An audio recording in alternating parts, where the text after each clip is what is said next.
أعوذ بالله من الشيطان الرجيم. I seek refuge with Allah from Satan the outcast. ولقد خلقنا الإنسان من صلصال من حمإ مسنون. We created the human being from clay, from molded mud. والجان خلقناه من قبل من نار السموم. And the jinn we created before, from piercing fire. وإذ قال ربك للملائكة إني خالق بشرا من صلصال من حمإ مسنون. Your Lord said to the angels, I am creating a human being from clay, from molded mud.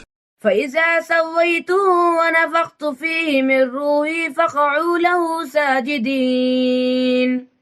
When I have formed him, and breathed into him of my spirit, fall down prostrating before him. فسجد الملائكة كلهم أجمعون.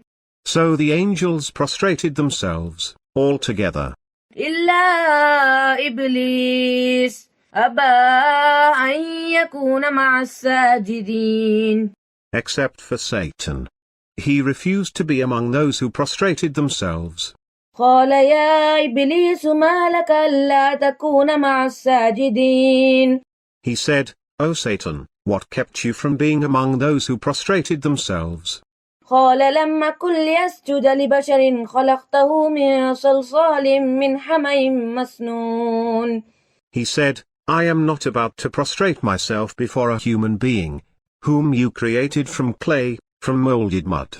قال فاخرج منها فإنك رجيم.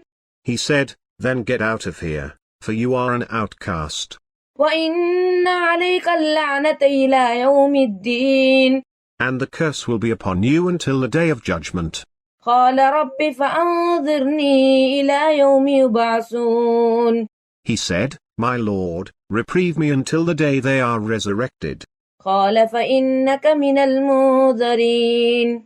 He said, you are of those reprieved. إلى يوم الوقت المعلوم. Until the day of the time appointed. قال رب بما غويتني لو زينن لهم في الأرض ولأغوينهم أجمعين.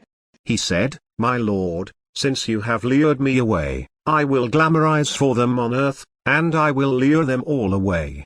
إلا عبادك منهم المخلصين. Except for your sincere servants among them. قال هذا صراط علي مستقيم.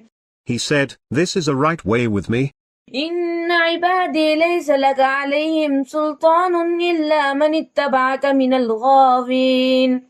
Over my servants you have no authority, except for the sinners who follow you. وإن جهنم لموعدهم أجمعين. And hell is the meeting place for them all.